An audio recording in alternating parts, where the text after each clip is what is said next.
which means we got Tuesday Trends with our social media expert. Hope is back.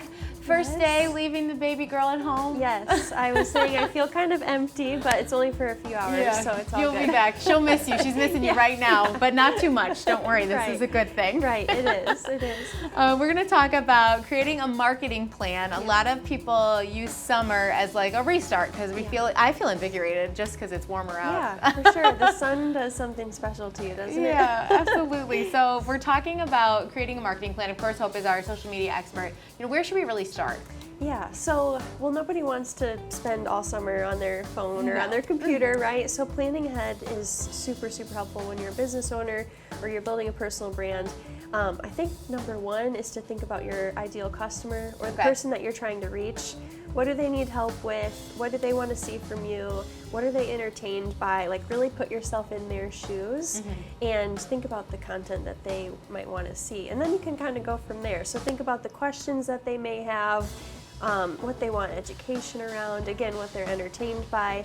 And I really recommend for a lot of business owners to plan ahead. Okay. Because, again, you don't want to be tied to your phone every single day. If you just have a couple posts, sometimes planned ahead of time, it can just, take that weight off of your shoulders.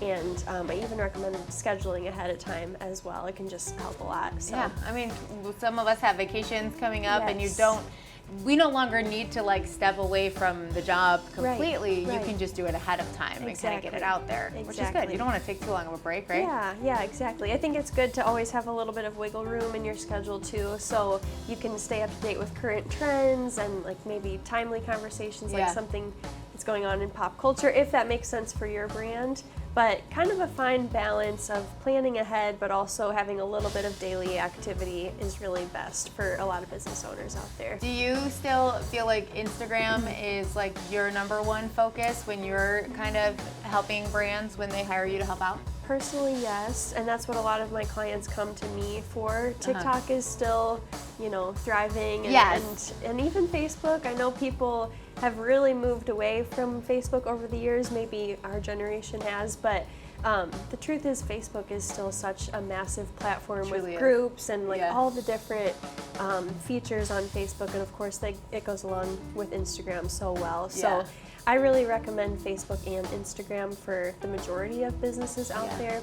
And TikTok is great too, but I always warn people, if you're gonna do it right and really have a strategy for it. I'm somebody who has gone in such spurts with TikTok, and that's why I haven't done well on TikTok.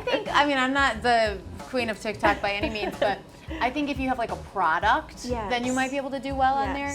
But it's not as geographically helpful to be on TikTok if you're really trying to reach local customers. It's harder to kind of do that. Right, and you can pay for that, of course. You can pay for ads on TikTok to really spit it out to people in your area.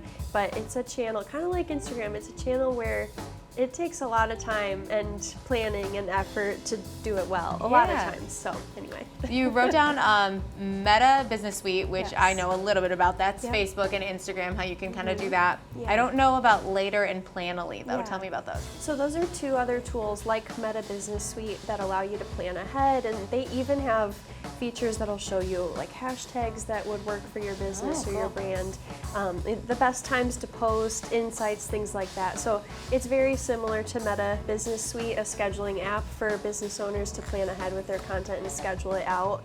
But I always recommend, trying a few different tools to figure out what really works for you before you. I like the name Later. I think that's creative. Yeah, I do too. And the other one is Planoly, Planoly.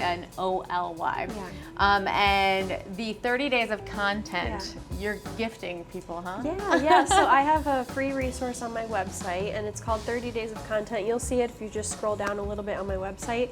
And it's part of my email newsletter. So if you want to get on my email newsletter and get a bunch of other free tips like this, you'll also right away get that 30 days of content, which would be perfect if you're somebody who wants to plan ahead this summer, spend less time on your phone and computer, and keep your business pages going without you sometimes. Yeah, so. Do you think that's a great first step if you're maybe switching focus on your pages. Maybe you're starting a new job or something. Like the 30 days of content is like a great way to kick things off. I would say so, yeah, because a lot of the ideas that I have there work for lifestyle brands, you know, personal brands kind of like us, and then other types of businesses like brick and mortar businesses or anything like that too. So great place to start. She brought us a present. I did. How nice you brought is me that? presents last time, so we I did. had to. It's a little exchange.